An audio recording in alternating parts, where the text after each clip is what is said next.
Welcome to a Barrow Bookstore backstory of an 1860 letter by United States Senator Charles Sumner to Miss Anna Ellis Gray Loring. We begin on January 6, 1811, when Charles Sumner was born in Boston, Massachusetts. Descended from an old English family whose surname indicated one whose occupation was to summon people to court, Sumner's fourth great-grandfather, William Sumner, had immigrated to America in 1635 and settled in Salem. The Sumner generations wound their way through Massachusetts and into Milton, Mass., where Sumner's grandfather, Job Sumner, became part of the Milton militia.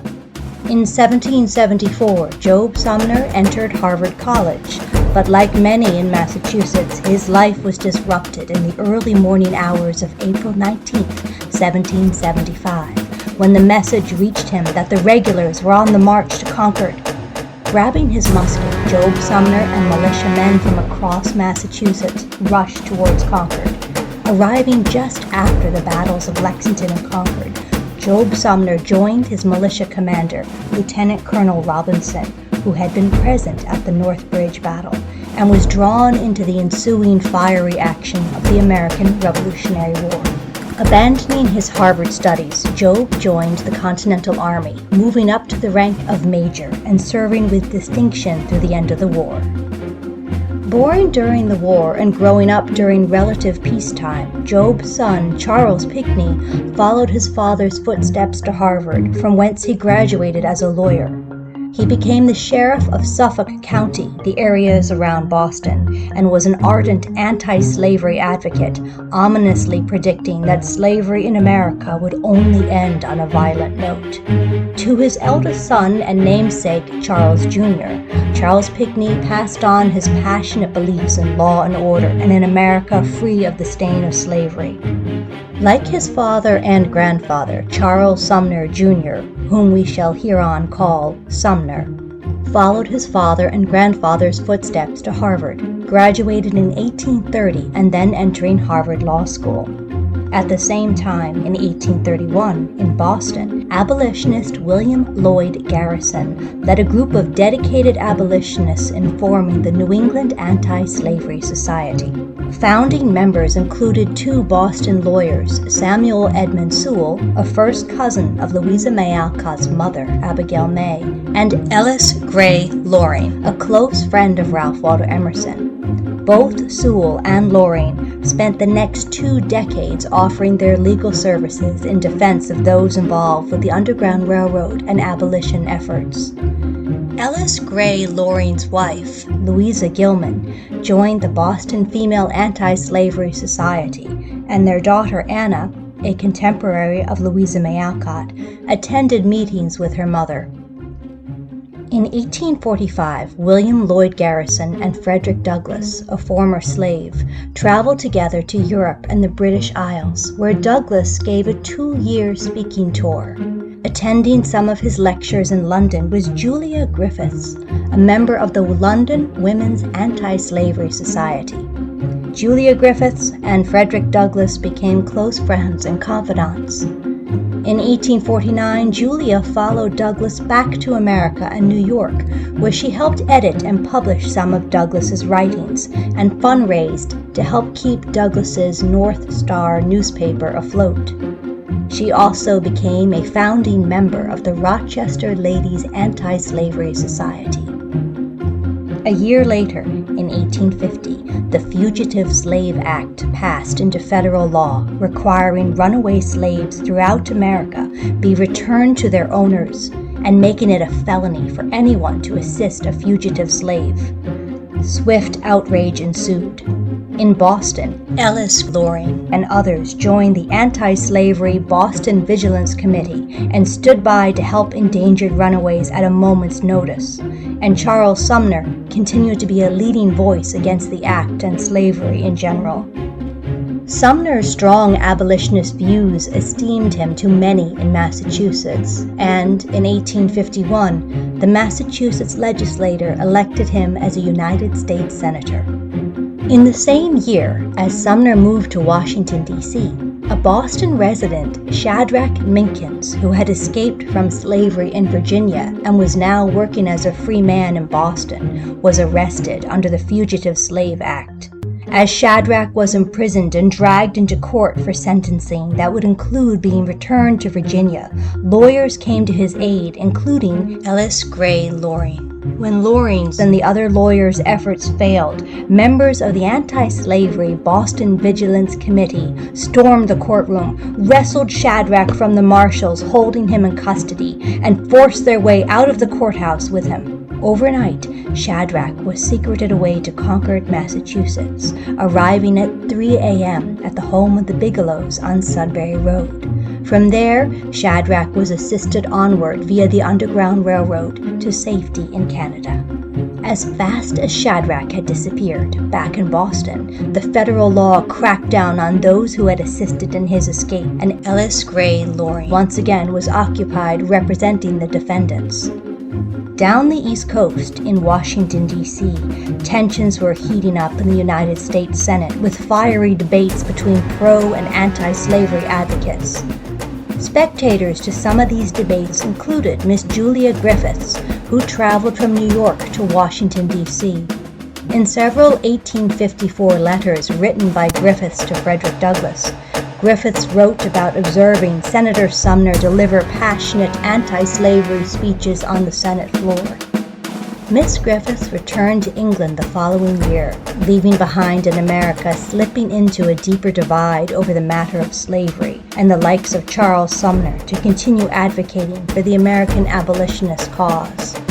Sumner continued to do so until May 22, 1856, when the matter arose of Kansas joining the Union as a slave state or a free state. On this day, Sumner, who by now had become a founding member of the Republican Party, penned and presented on the Senate floor a fiery speech titled "Crime Against Kansas," in which he called out by name Senator Stephen Douglas of Illinois and Andrew Butler of South Carolina, calling Douglas a squat and nameless animal, not a proper model for an American senator, and Butler a man lacking chivalry who had taken for a mistress the harlot slavery. Present during the passionate yet personally insulting speech was South Carolina Representative Preston Brooks. Brooks did not take kindly to Sumner's description of his fellow statesman Butler, and lingered in the Senate as the floor began to clear and senators went home for the day. Sumner remained behind, sitting at his desk and attending to paperwork. In the quieting room, carrying a walking cane, Representative Brooks snuck up behind Sumner and smashed Sumner in the head with the metal top of the cane. Again and again, Brooks beat Sumner over the head, pursuing Sumner as the dazed senator from Massachusetts tried to stagger away. For over a minute, in eyesight of witnesses, Brooks continued to beat Sumner on the head before leaving Sumner unconscious in a pool of blood on the Senate floor and walking calmly out of the building. The caning of Senator Sumner was a turning point in American history and civility, a far cry from the national ideal of a united America that American patriots, such as Sumner's grandfather, had fought for in the American Revolutionary War. Sumner's traumatic head and brain injuries were so severe that 3 years would pass before he could return to work. Despite his inability to work, his suffering only further elevated his standing in Massachusetts, and in 1857 he was re-elected to the U.S. Senate. Until 1859, his seat on the Senate floor remained empty as a symbolic reminder of the atrocity that had happened within the sacred walls of Congress. Back in Massachusetts, in 1858, Ellis Gray Loring fell ill and died at age 55, leaving his wife Louisa and 28-year-old daughter Anna to carry on the family's abolitionist activities. In 1859, Senator Charles Sumner recovered enough to retake his seat in Washington, D.C., and it was there, in 1860, that Charles Sumner penned a letter to Anna Loring. The letter seems to be a belated reply to Anna's request for a letter of recommendation from Senator Sumner for Miss Griffiths of England. This is most likely the same aforementioned Miss Julia Griffiths of the London Female Anti-Slavery Society and close friend of Frederick Douglass. Per the social custom of the day, Miss Griffiths may have requested Anna Loring, with her father's longtime connection to Sumner, request on her behalf the letter of recommendation from the senator. In his reply letter, Sumner expresses his regret for his delay and sorrow for the passing of Anna's father, Ellis Gray Loring. He also thanks Anna and her mother for recognizing all his efforts in the good cause of the abolition of slavery. With an envelope postmarked Washington, D.C., July 1860, Sumner's letter reads, Washington, 1st of July, 1860.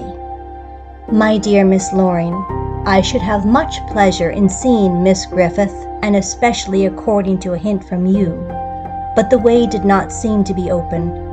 Perhaps had I been less occupied than I was at the time, I might have been led to take a responsibility from which I shrink more and more every day. I mean that of giving letters of introduction to friends in England. Of course, I know well Miss Griffith's merit, and feel that she deserves the sympathy and welcome of the good everywhere. You and your mother are kind in your appreciation of what I have done for the good cause. If I have life, I hope to do more, and better. How I miss now your father's most intelligent, well-poised, and genial criticism. Let me thank your mother through you, and believe me, dear Miss Loring, ever sincerely yours, Charles Sumner. The American Civil War began a year later on April 12, 1861, lasting until April 9, 1865. Although he suffered from complications of his head injuries for the remainder of his life, Charles Sumner remained an active United States Senator until his death in office on March 11, 1874. His presence deeply impacted many, including Concord's Ralph Waldo Emerson, who hung a portrait of Sumner at the top of the stairs in his Concord home. Although she had returned to England, Julia Griffiths remained close friends with Frederick Douglass. Her influence on Douglass has been both widely documented and viewed in varying lights. The American Anti-Slavery Standard newspaper publicly referred to Griffiths as a Jezebel whose capacity for making mischief between friends would be difficult to match. And her relationship with Douglass was subject to public accusations by William Lloyd Garrison. Griffiths eventually married Reverend Henry Crofts. Following his death, she opened a school for girls in Cornwall, England. She remained in written communication with Frederick Douglass. Ellis Gray Loring's daughter Anna, to whom this letter was written by Charles Sumner, remained in Boston, Massachusetts, dedicated to the cause of abolition. In 1863, she married German immigrant and pianist Otto Dressel, who had studied with Felix Mendelssohn and, in America, set to music poems written by Henry Wadsworth Longfellow and Oliver Wendell Holmes. Together, they had one son, Ellis Loring Dressel, who became the American ambassador to Germany during World War I. Some of Anna Ellis Loring Dressel's personal papers survived, among them this letter. This letter and other pieces of American history and literature are available for viewing or acquisition in Barrow Bookstore of Concord, Massachusetts, a rare and gently read bookshop specializing in American history, Concord authors, and the characters who unite our shared histories. Thank you for watching.